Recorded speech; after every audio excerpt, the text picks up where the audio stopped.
Hello बच्चों, आप सभी का हमारे यूट्यूब चैनल आइडियल देव क्लासेस में स्वागत है। बच्चों, आज हम आपके लर्निंग आउटकम आधारित लर्निंग गेम सामग्री लेके आए जो कक्षा 8वीं के लिए और विषय गणित।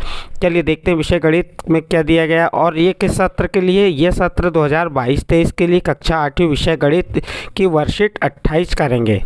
कौन सी वर्कशीट करेंगे हम? वर्कशीट 28 में दिया लाभ हानि प्रतिशत की गणना। इसके पहले की वर्कशीट में लाभ हानि कैसे निकालते हैं वह बताए थे। अब इसमें आपको लाभ हानि और प्रतिशत की गणना कैसे करते हैं तो देखिए, इसमें देखें और समझे में दिया है लाभ हानि प्रतिशत की गणना हमेशा क्रय मूल्य पर की जाती है। क्या ध्यान रखना है आपको?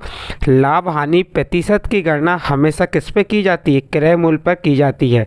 आपको इस बात का ध्यान रखना है। जैसे उदाहरण दिया है, क्या दिया है? किसी खिलौने का क्रय मूल्य 72 रुपये है और विक्रय मूल्य 80 है, तो लाभ प्रतिशत ज्ञात कीजिए। क्या ज्ञात करना है हमें? लाभ प्रतिशत ज्ञात करना है। तो लाभ प्रतिशत ज्ञात करने के लिए हमें सबसे पहले क्या निकालना पड़ेगा? लाभ। जब हमें लाभ मालूम हो जाएगा उसके बाद हम लाभ प्रतिशत निकाल लेंगे। लाभ निकालने के लिए हमको क्या लगा? लाभ का सूत्र क्या होता है? विक्रय मूल्य में से हम क्रय मूल्य को घटा देंगे तो हमें क्या मालूम हो जाएगा? लाभ। तो देखिए विक्रय मूल्य कितना है? 80 रुपये, क्योंकि उसने क्रय मूल्य क्या दिया? 72 और विक्रय मूल्य दिया 80 रुपये, तो विक्रय मूल्य 80 रुपये लिख दिए। फिर ऋण का चिन्ह, क्रय मूल्य कितना है? 72 रुपये। 72 रुपये लिखे, 80 में से 72 घटाए तो 8 रुपये। तो ये 8 रुपये क्या आ गया? हमको लाभ आया। लेकिन हमें ज्ञात क्या करना है? लाभ प्रतिशत। हमें ज्ञात करना है, लाभ प्रतिशत ज्ञात करना है, तो हमें लाभ प्रतिशत का सूत्र लगाएंगे। लाभ प्रतिशत का सूत्र क्या होता है? लाभ प्रतिशत बराबर लाभ भागित क्रय मूल्य। ये बटे में है तो इसका अर्थ क्या होता है? भाग। तो लाभ भागित क्रय मूल्य गुणित 100। अब हम क्या करेंगे? रख देते हैं मान लाभ प्रतिशत बराबर लाभ कितना हुआ? 8 रुपये, तो ये 8 लिख दिए हमने। और क्रय मूल्य कितना है? क्रय मूल्य देखिए कि लिखा हुआ 72 रुपये। क्रय मूल्य कितना है? 72 रुपये।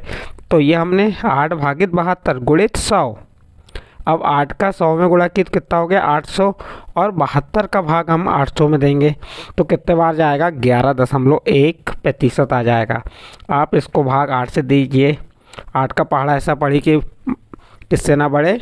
72 से। 8 एकम 8, 8 दूनी 16, 8 तीन 24, 8 चौके 32, 8 पंचे 40, 8 छिंग 48, 8 7 56, 8 नाम 63, 8 अठैया 64, 8 नाम 72। तो इस प्रकार से 8 से कितने बार कट गया? ये 9 बार कटा। और ये कितने बार कट जाएगा 8 से? 800। 8 एकम 8, 8 शून्यम 0, 8 शून्यम 0, 100 बार कट गया। अब 9 का भाग किस में दे देते हैं? 100 में देंगे। जब 9 का भाग 100, 9 एकम 9, बच गया 1, उतारे 0, 10 हो गया। 9 एकम 9, फिर बच गया कितना? 1, भाग गया तो भागना 0 क्या लग गया? दशमलव। 9 एकम 9। इस प्रकार से कितना आ जाएगा? 11.1%। तो इस प्रकार से आप इसका क्या निकाल सकते हैं? लाभ प्रतिशत। लाभ प्रतिशत निकालने के लिए आपको क्या अनिवार्य है? क्रय मूल्य पहचानते आना चाहिए, विक्रय मूल्य पहचानते आना चाहिए और लाभ निकालते बनना चाहिए। लाभ कब होगा? जब विक्रय मूल्य अधिक होगा और क्रय मूल्य कम होगा, तब हमें लाभ होगा। तो और लाभ प्रतिशत का सूत्र क्या हो गया? या लाभ निकालने के लिए लाभ का सूत्र हो गया विक्रय मूल्य ऋण क्रय मूल्य, और लाभ प्रतिशत निकालना तो उसका सूत्र हो गया लाभ भागित क्रय मूल्य गुणित 100। अब इसके प्रयास से संबंधित कुछ प्रश्न हैं, उन्हें हम यहाँ देखते हैं। देखिए पहला प्रश्न दिया है, किसी मैच को 840 में खरीदकर 900 रुपये में बेचा जाता है तो लाभ प्रतिशत ज्ञात कीजिए। तो यहाँ पे जो कौन सा क्रय मूल्य है, कौन सा विक्रय मूल्य, आपको ये पहचानना अनिवार्य है। देखिए यहाँ क्या, किसी मैच को किसी वस्तु को हम खरीदते हैं तो क्या करते हैं? उसे क्रय करते हैं, तो वह क्रय मूल्य कहलाता है। और उसी वस्तु को हम किसी को बेचते हैं तो क्या कहलाता है? विक्रय मूल्य। अब देख सकते हैं यहाँ पे 840 रुपये क्रय मूल्य है और 900 रुपये क्या है? विक्रय मूल्य है। अब क्रय मूल्य अधिक है कि विक्रय मूल्य? विक्रय मूल्य अधिक है और क्रय मूल्य कम है, तो हमें लाभ हो रहा है। तो लाभ का सूत्र क्या हो गया? विक्रय मूल्य ऋण क्रय मूल्य। अब विक्रय मूल्य कितना है? 900। 900 में से क्रय मूल्य कितना है? 840 को घटा दीजिए, कितना आ गया? 60। तो ये 60 रुपये क्या आया? हमें लाभ हुआ है। अभी हमारा लाभ प्रतिशत ज्ञात नहीं हुआ है। हमें लाभ प्रतिशत ज्ञात करने के लिए लाभ प्रतिशत का सूत्र लगाएंगे। लाभ प्रतिशत का सूत्र क्या होता है? लाभ भागित क्रय मूल्य गुणित 100। हमें लाभ कितना हुआ 60 रुपये, क्रय मूल्य कितना है 840 रुपये गुणित 100। देखिए यहाँ पे अब थोड़ा ध्यान दीजिए, एक शून्य से हमने एक शून्य कैंसिल कर दिए। अब 6 का भाग किस में दिए 84 में दिए, 6 कम 6 और 6 कम 6 बच गया कितना 2, 6 चौके 24, यानी कि 6 का भाग 84 में कितने बार गया 14 बार। तो अब क्या बचा अब हमारा यहाँ पे ऊपर बचा 100 भागी 14 और 14 का भाग 100 में देंगे तो क्या आएगा 7.1%। इस प्रकार लाभ प्रतिशत कितना हो गया 7.1%। इस प्रकार से आपको यहाँ पे इस प्रश्न को हल कर सकते हैं। इसलिए आपको गुणा भाग जोड़ना घटाना अनिवार्य रूप से आना चाहिए। चलिए नेक्स्ट प्रश्न, प्रश्न नंबर 2। किसी वस्तु को 1000 में खरीद कर 1100 रुपये में बेचा जाता है तो लाभ प्रतिशत ज्ञात कीजिए। इसमें लाभ प्रतिशत ज्ञात करने के लिए हमें क्या निकालना पड़ेगा, पहले लाभ। तो लाभ बराबर सूत्र क्या होता है, विक्रय मूल्य ऋण क्रय मूल्य। विक्रय मूल्य कितना है, बराबर के नीचे बराबर लगा दीजिए। विक्रय मूल्य के नीचे विक्रय मूल्य लिख लीजिए कितना है, एक विक्रय मूल्य 1100 रुपये, 1100 लिख दिए। ऋण क्रय मूल्य कितना है 1000। अब 1100 में से 1000 घटाया तो कितना आ गया 100 रुपये। 100 रुपये क्या आ गया हमारा लाभ। हमने किसी वस्तु को 1000 में खरीदे और 1100 रुपये में बेचे तो हमें लाभ कितना हुआ 100 रुपये लाभ हुआ।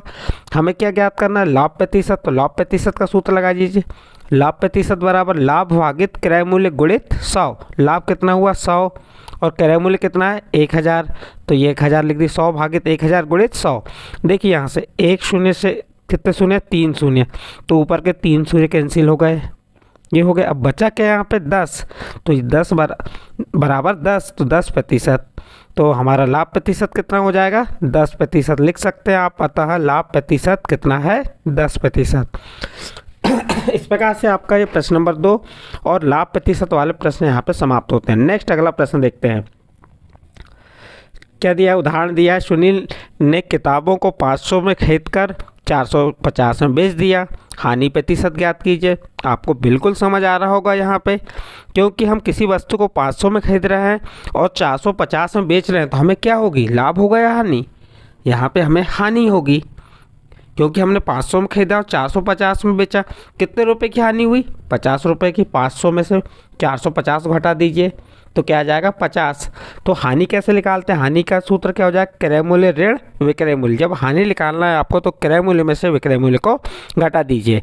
हमारा क्रय मूल्य 500 है, विक्रय मूल्य 450 है, इससे घटाए तो कितना आया 50 रुपये। अब हानि प्रतिशत का सूत्र क्या हो जाएगा, हानि प्रतिशत बराबर हानि भागित क्रय मूल्य गुणित 100।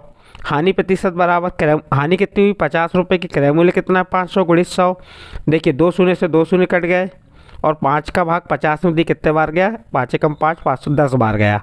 तो इस प्रकार से 10% की हानि हुई। ये उदाहरण में प्रश्न दिया हुआ था। अब इसी संबंधित अन्य प्रश्न जिसे हमें हल करना है, चलिए देखते हैं। इसके 2 प्रश्न हैं।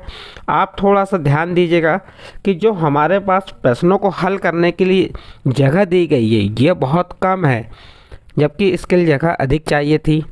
हम इसे कैसे किए हैं आप देख सकते हैं। इस प्रकार से ही आप लिख लेंगे अपनी कॉपी में ध्यान से हर प्रश्नों को। जब तक आप हम समझा रहे हैं समझेंगे नहीं तो आपको लिखना कैसे ये भी पता नहीं चलेगा। चलिए देखते हैं। एक कुर्सी रुपये 250 में खरीदकर 150 में बेची गई। देखिए हमने एक कुर्सी को 250 रुपये में खरीदा और कितने में बेच दी 150 में। तो आपको समझ आ गया होगा कि हमने खरीदा क्रय किया 250 में और विक्रय किया बेच दिया कितने में 150 में। हमें क्या हो रही है, हानि हो रही है। हमें हानि प्रतिशत ज्ञात करना। हानि प्रतिशत ज्ञात करने के लिए हमें क्या निकालना पड़ेगा, हानि। हानि का सूत्र क्या होता है, हानि बराबर क्रय मूल्य ऋण विक्रय मूल्य। अब हम क्रय मूल्य में से विक्रय मूल्य को हटाएंगे। क्रय मूल्य कितना है 250 और विक्रय मूल्य कितना है 150। 250 में से 150 घटाया तो कितना आया 100 रुपये। यानी हमें हानि कितने की हो रही है 100 रुपये की हो रही है। तो हानि प्रतिशत सूत्र लगाए, हानि भागित क्रय मूल्य गुणित 100। हानि कितने की हो रही है, यहाँ पे बराबर लगा दीजिए। यहाँ पे क्या लगा दीजिए, ये बराबर लगा हुआ है क्योंकि जगह नहीं है, एक के नीचे एक ना लिखे, हम साइड में लिख के बता रहे हैं। देखिए हानि कितनी होगी 100, क्रय मूल्य 250 गुणित 100। 100 का 100 में गुणा किया तो कितना हो गया 10,000 हो गया, भागित 250। एक शून्य से एक शून्य क्रॉस हो गया और 25 का भाग किस में देंगे 1000 में। कितने बार जाएगा 25 चौके 100 कितने बार गया, 4 बार, 25 शून्य शून्य, तो कितना आ गया 40%। इस प्रकार हानि प्रतिशत क्या हो गया 40। इसी प्रकार चौथा सवाल भी आप देख सकते हैं, एक पुस्तक रुपये 300 में खरीद कर 255 में बेची गई, हानि प्रतिशत ज्ञात कीजिए।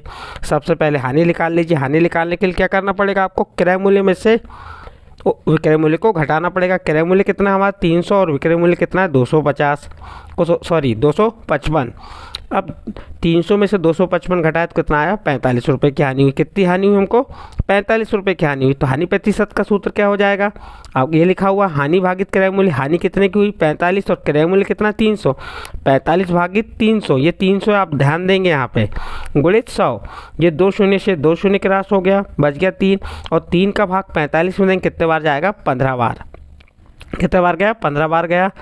तो अब सब काट गया, क्या बचा 15%। यानी कि आप एक पुस्तक 300 में खरीद कर 255 में बेचते हैं तो आपको हानि प्रतिशत क्या होगी 15% की हानि होगी। तो इस प्रकार से यहाँ हानि प्रतिशत और लाभ प्रतिशत कैसे निकालते हैं ये आपको बताएं। इस प्रकार आपका यहाँ पे जो वर्कशीट कौन सी थी, वर्कशीट 28 कंप्लीट होती है। यदि ये वर्कशीट आपके समझ आई है तो आप हमारे चैनल आइडियल देव क्लासेस सब्सक्राइब कीजिए, लाइक कीजिए और अन्य ग्रुप में शेयर जरूर कीजिए।